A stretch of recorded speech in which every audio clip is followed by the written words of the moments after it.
Então, 901, vamos lá para a nossa aula de hoje, do dia 12/5, a Primeira República em crise. Lembrando, hoje não será uma aula de revisão, a gente vai dar essa matéria para poder terminar, aqui a gente fecha essa parte, para vocês estarem completamente preparados para o simulado. Essa parte é importante, por isso eu preciso passar ela, e como revisão vai ficar só o exercício de revisão que eu montei. A Primeira República em crise. Diversos setores da sociedade brasileira estavam insatisfeitos com o regime oligárquico durante a década de 1920, como eu tinha mostrado na última aula. Industriais, operários, os imigrantes, os ex-escravizados. No setor rural, tínhamos a população em si, os camponeses. Tinha um cangaço, que era a insatisfação de forma violenta. A insatisfação estava em todas as partes. Realmente a República, até a década de 1920, não estava dando certo. O principal motivo era o fato de o governo privilegiar excessivamente grandes cafeicultores. Além disso, havia problemas de corrupção, grande insatisfação com o sistema eleitoral brasileiro, constantemente acusado de fraude. Aquela coisa do fraude cabresto, o tempo todo, tudo fraude, tudo mantendo um sistema de governo que estava assim, sem impedimento mesmo, sem vergonha mesmo, cometendo corrupção para privilegiar cafeicultores, que é uma parcela tão pequena da sociedade que estava afetando todo o resto. Dessa maneira, ao longo dessa década, o governo das oligarquias cafeeiras passou a sofrer uma oposição cada vez mais forte. Conheça a seguir alguns dos movimentos que se posicionaram contra o governo das oligarquias cafeeiras e contribuíram para enfraquecê-las. O tenentismo, na primeira década de 1920, diversas revoltas foram organizadas por oficiais do exército. As principais revoltas ocorreram entre os anos de 1922 e 1924 e ficaram conhecidas como tenentismo. O maior objetivo desse movimento era promover reformas nas instituições republicanas, principalmente por meio da centralização do poder e do fortalecimento do nacionalismo. Aqui ao lado a gente tem um exemplo de revolta tenentista, que é a revolta dos 18 do Forte.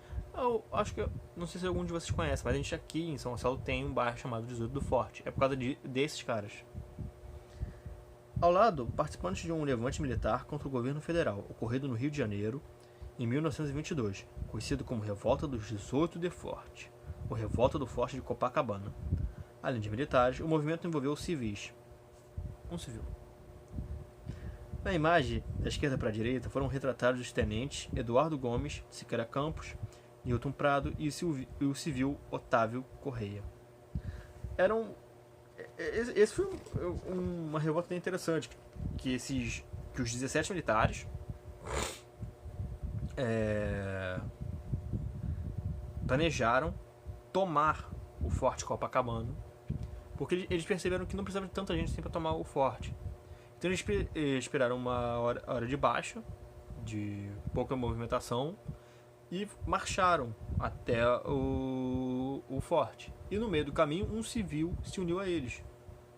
Por isso foram os 18 do forte. Aqui a imagem dos 18 do forte.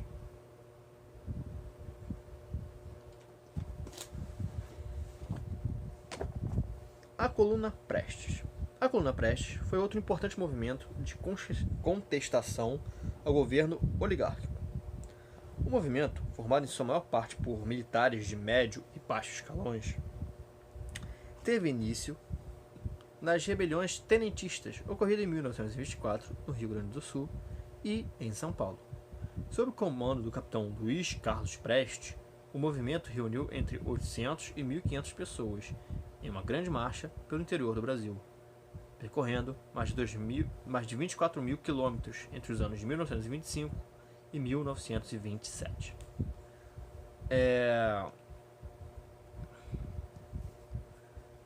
A questão dos tenentes é que, tipo, os tenentes são oficiais de média patente. Eles são o mínimo, o tenente é o mínimo do oficialato, de um oficial do exército, marinha, aeronáutica.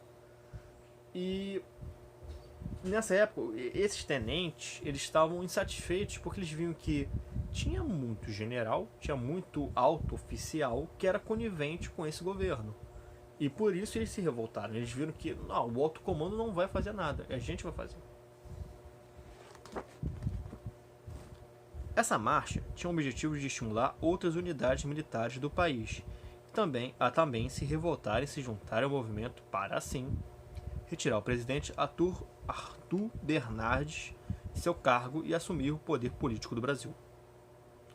Mesmo tendo um forte movimento nacionalista, o movimento não tinha um projeto revolucionário, mas sim o desejo de transformar o país, livrando-o da corrupção e das antigas práticas políticas por meio de reformas constitucionais.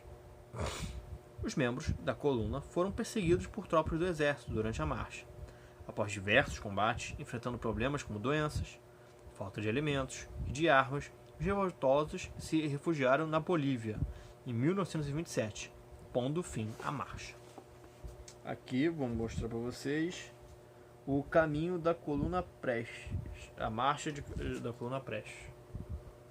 Ela foi indo lá por cima do Brasil, por dentro, foi indo por vários lugares até acabar na Bolívia e uma parte também no Paraguai.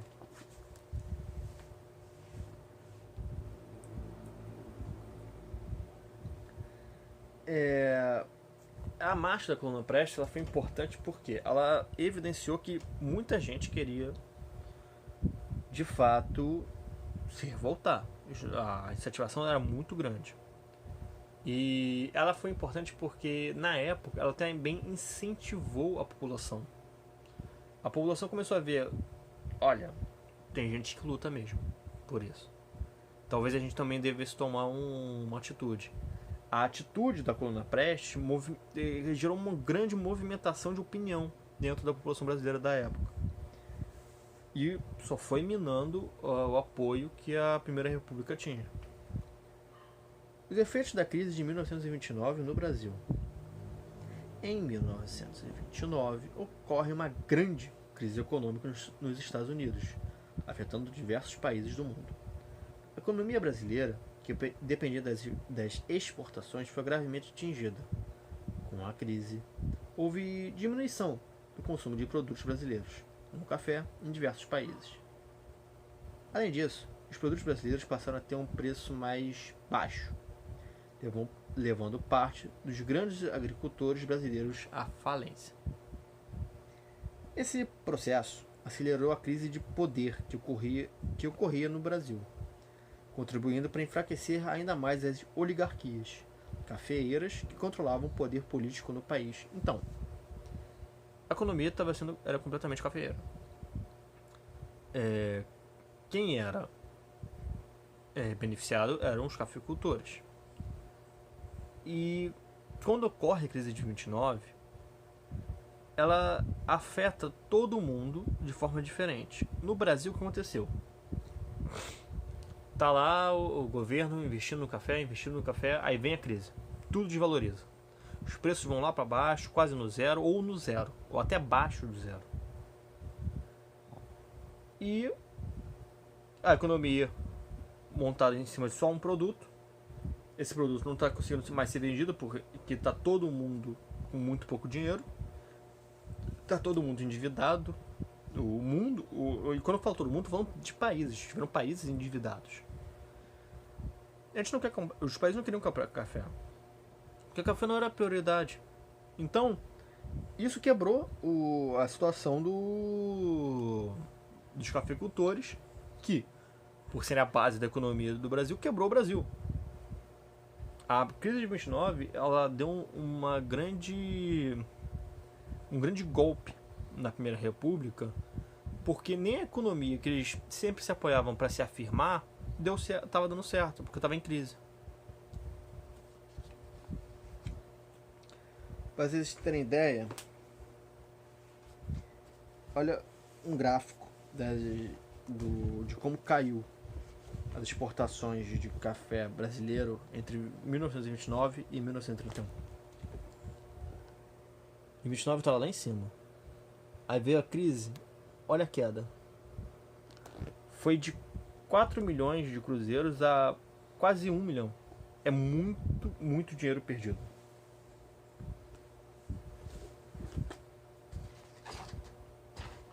Com isso tudo, revoltas até entre os militares, crise econômica, a população já pensando, realmente tem que se revoltar, vem o fim da Primeira República.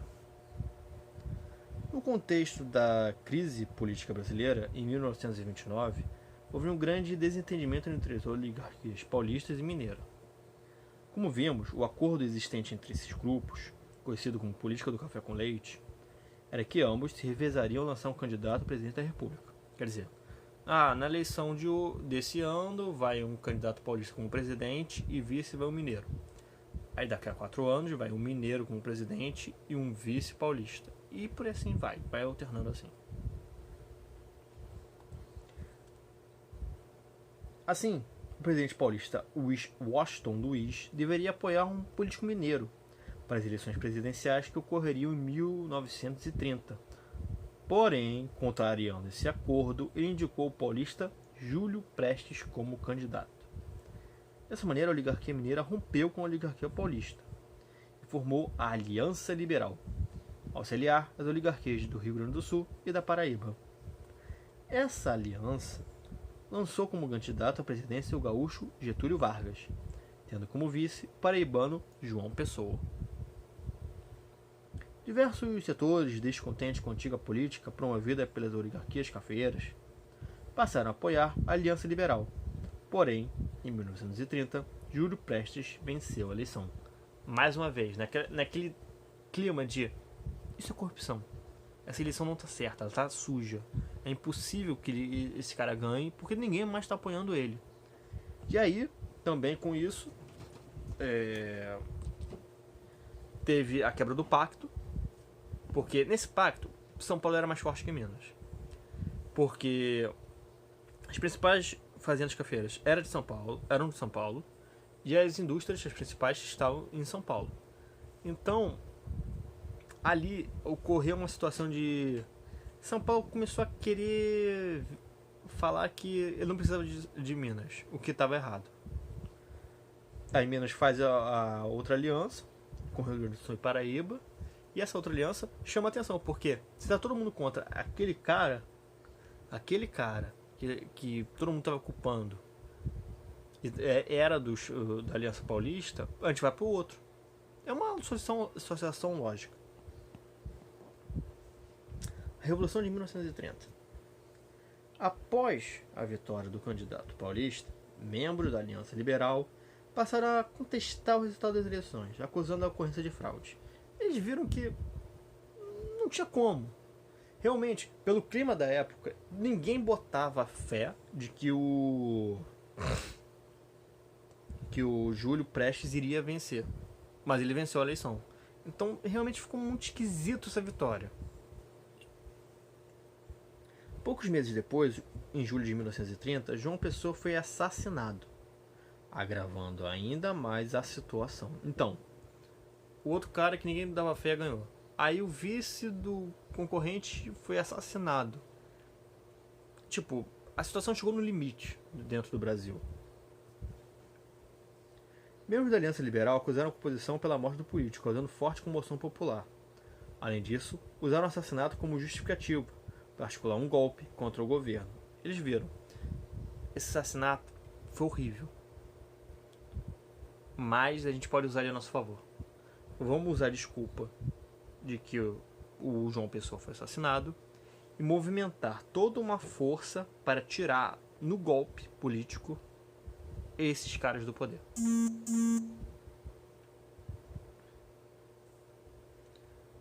Assim, após unir grande parte dos militares brasileiros em torno da causa, o golpe foi iniciado.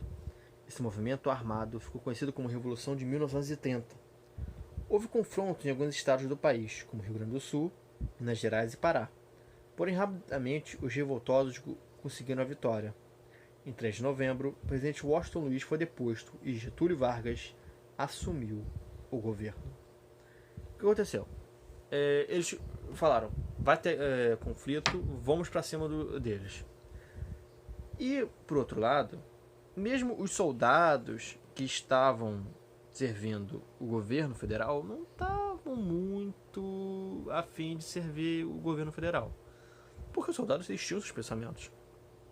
Eles serviam por uma questão de disciplina militar, mas muitos debandaram. Quando ocorreu a revolta, eles falaram: agora é minha chance de me unir ao lado que eu penso ser o certo. Então, as forças do governo ficaram fracas. Por isso, nesses confrontos que aconteceram no Rio Grande do Sul, Minas Gerais e Pará, foi facilmente vencido pelos revoltosos. E Getúlio Vargas, que estava no Rio Grande do Sul, fez uma marcha até o Rio de Janeiro. E ele foi avançando e ninguém tinha como impedir ele. Porque quem vinha contra ele mesmo convencia a se unir a ele. E, tipo, não teve como. A comoção popular, a população estava a favor dos revoltosos, o governo extremamente impopular. E aí, quando Getúlio Vargas estava prestes a chegar no Rio, reuniu um grupo, chegou pro Washington Luiz e falou: cara, não tem como. Renuncia e deixa que eles assumem. Porque se a gente forçar uma luta, a gente vai perder. E assim, Washington Luiz renunciou, foi deposto, e Getúlio Vargas assume em 1930 um governo provisório. Primeiro foi um governo provisório. E aqui a gente tem uma fotografia que mostra Getúlio Vargas no Palácio do Catete. Lembrando que a nossa capital ainda era o Rio de Janeiro na época.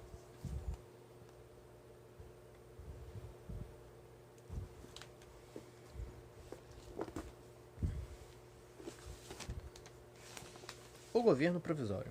Após assumir o governo, Getúlio Vargas adotou diversas medidas para centralizar o poder em suas mãos, como o fechamento do Congresso Nacional, a suspensão da Constituição de 1891 e a substituição de governadores estaduais por interventores federais, com exceção do governador de Minas Gerais. Por que isso?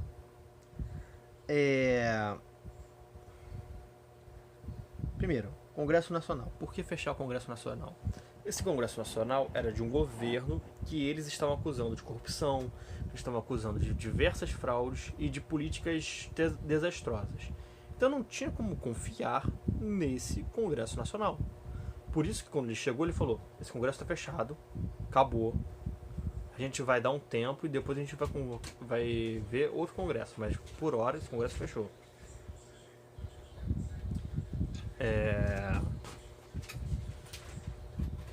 Outra medida, a suspensão da Constituição de 1891. Era uma Constituição que regia aquele governo que a gente conhece como Primeira República. Por isso, acabar com esse governo também implicava em parar aquela Constituição que estava acontecendo. Por quê? As leis daquela Constituição eram o que ajudava o governo da Primeira República a fazer suas políticas que eram desastrosas. Então, eles tinham que acabar com aquela Constituição para poder pensar em outra, para pôr no local. Substituição dos governadores estaduais por interventores federais, exceto Minas. Por quê? Esses governadores também eram apoiadores, em grande parte, do governo federal. E mesmo os que não fossem, eram governadores que foram eleitos dentro do regimento da Constituição de 1891. Então não tinha como manter alguns e manter outros. Minas foi justificado porque Minas apoiou isso. Minas começou esse movimento. Então meio que eles tinham certeza que aquele governador de Minas, ok, a gente pode deixar ele. Ele não vai atrapalhar nosso governo provisório. Mas o resto vai ter que sair. Vai ser um interventor federal. O que isso quer dizer? Getúlio Vargas escolheu uma pessoa. Você vai lá pro Pará e vai ser governador até a gente fazer eleições. Você vai para o Rio Grande do Sul, vai ser governador até, por aí vai. Essas medidas desagradaram principalmente a oligarquia paulista, que não aceitou os interventores indicados por Getúlio e passou a defender maior autonomia para o Estado, além de exigir uma política econômica que favorecesse seus interesses. São Paulo, lógico, que era o centro de toda a Primeira República, de todo o pensamento das oligarquias paulistas, não gostou disso. Era lógico que São Paulo iria se opor, e se opôs, inclusive de forma militar. Houve um combate entre São Paulo e o governo federal do Getúlio Vargas. A Revolução Constitucionalista de 1932. A insatisfação que o governo de Getúlio fez com os paulistas fez com que os paulistas organizassem a Frente Única Paulista. Isso quer dizer, a gente não gostou disso. O que aconteceu em 30 não pode continuar.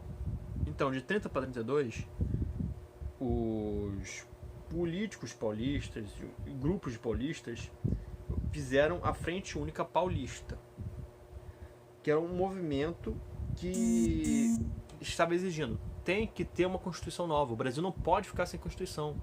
Um país sem Constituição é um país sem lei. E com isso, diversas manifestações públicas foram realizadas em torno dessa causa, o que se tornou cada vez mais popular e forte.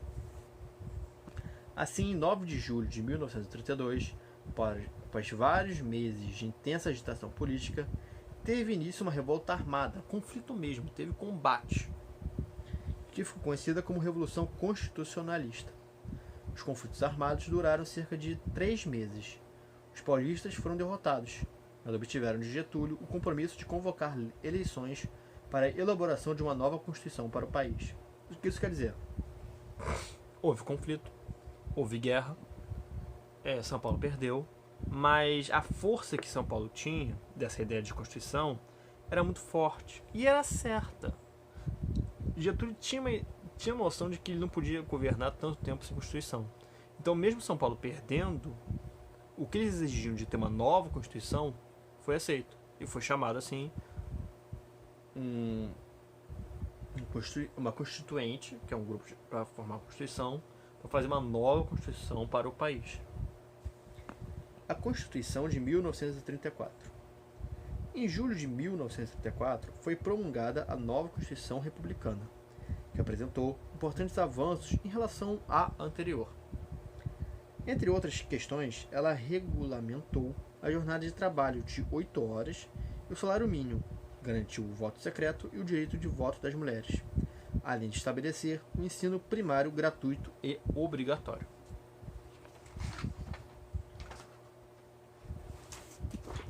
A participação feminina na política. A luta organizada pelos direitos das mulheres já existia no Brasil desde o final do século XIX, ganhando maior força nas primeiras décadas do século XX. Quer dizer, já faz um tempo que as mulheres se organizavam para exigir seus direitos políticos. A principal reivindicação das mulheres nesse período era a igualdade de direitos em relação aos homens. Assim, a questão do voto se tornou uma das causas centrais dessa luta. Em 1910, após diversos anos de mobilização exigindo o direito de as mulheres terem maior participação na política, a professora Leolinda Daltro fundou o Partido Republicano Feminino. Em 1910 se forma um partido político feminino, formado por mulheres, para lutar por pautas feministas.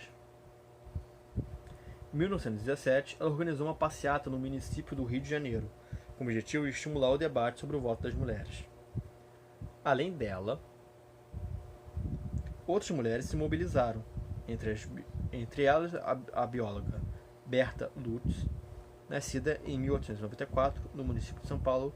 Ela teve um importante papel na luta pelos direitos das mulheres brasileiras e na organização do movimento feminista. Obteve formação na área de biologia em uma universidade francesa e trabalhou no Museu Nacional do Rio de Janeiro. Durante o período em que esteve na Europa, Berta entrou em contato com o movimento sufragista, que é o nome do movimento que a gente fala que a gente fala quando o movimento luta pelo direito de voto de alguma determinada demografia. Mulher, negros, indígenas, etc. Sufragista é esse termo. Que lutava pelo direito do voto feminino. No caso, ela entrou em contato com um movimento sufragista pelo voto feminino. Em 1922, ela fundou uma instituição chamada Federação Brasileira pelo Progresso Feminino, responsável por promover o primeiro congresso feminista no Brasil. Assim, as ações voltadas para as conquistas de direitos políticos para as mulheres se intensificaram durante a década de 1920. As mobilizações feministas não foram em vão. Além de garantir o voto às mulheres, a Constituição de 1934 assegurou também outros direitos, como os de elas se candidatarem a cargos políticos. Esses direitos já existiam como decreto desde 1932, mas ainda não faziam parte da Constituição. Quer dizer, eles eram uma coisa extra que o presidente assinou, que ele aprovou, mas ele não fazia parte das leis principais, que é a Constituição. A partir disso, a médica Carlota Pereira de Queiroz foi eleita a primeira deputada federal brasileira. Então, por que fazer parte da Constituição era tão importante? Porque dentro da Constituição é muito difícil alguém tirar. Um decreto é fácil de você acabar, mas uma lei constitucional é muito complicado. Precisa de muita força política para isso. E elas queriam garantir de vez que ele teria voto. Como resultado de décadas de mobilização feminista, a Constituição de 1934 contemplou ainda outras reivindicações. Vamos ler o texto. Na Constituição de 1934, as feministas viram várias de suas reivindicações concretizadas. Nela, foram incorporadas, por exemplo, as sugestões encampadas por Berta Lutz, como membro da comissão que elaborou o anteprojeto constitucional, reunidas numa publicação intitulada 13 Princípios Básicos, Sugestões ao Anteprojeto da Constituição. Nesse texto, Berta fazia eco a uma ideia que ganhava força na época, a instauração do estado de bem-estar social. O que é o estado de bem-estar social? É o Estado, o governo, fazer políticas para que a sua população se sinta bem. A prioridade é as pessoas estarem se sentindo bem. Enfatizava a transformação da Revolução de 1930, a princípio social, a princípio limitada ao campo político. Quer dizer, elas falavam, a Revolução de 1930 não tem que parar só na política. Ela tem que ir para tudo, tem que ser para o social, para o cultural, tem que se transformar, tem que crescer.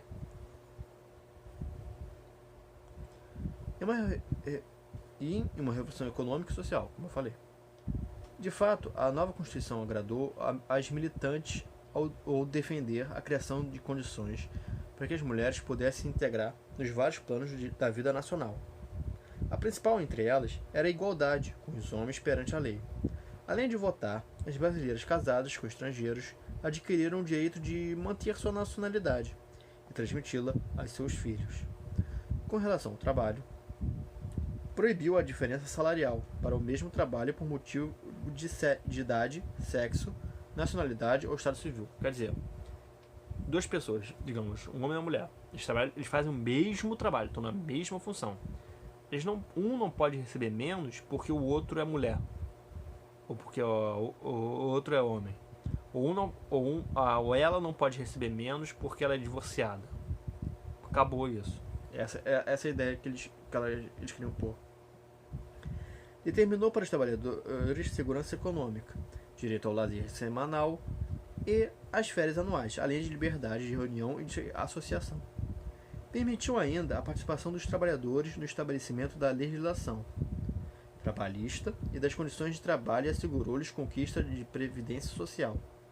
Direitos trabalhistas, de garantia de que o trabalhador vai ser bem tratado e vai ter seus direitos para ser bem tratado.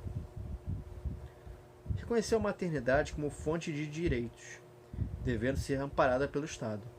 Propôs que os assuntos referentes à maternidade, infância, lar e trabalho feminino fossem tratados por mulheres habilitadas. Quer dizer, mulheres avaliando a situação de outras mulheres, para ter uma proximidade melhor.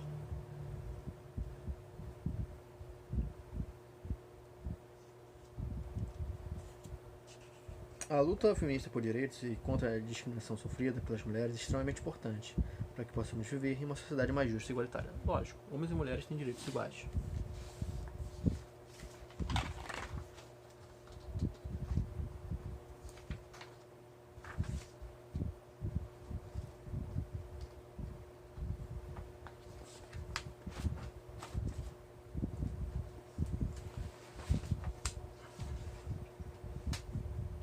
Isso, a gente chega na página dos exercícios. A 324 e 325, a gente vai fazer na aula. Eu vou fazer aqui a correção com vocês. Por quê? Porque eu quero que vocês se concentrem nos exercícios de revisão.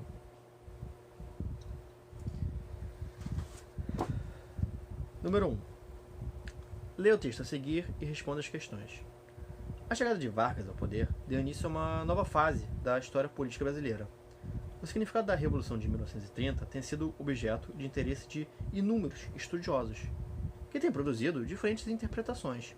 Para uns, em 1930, teria ocorrido uma revolução liderada por setores urbano-industriais.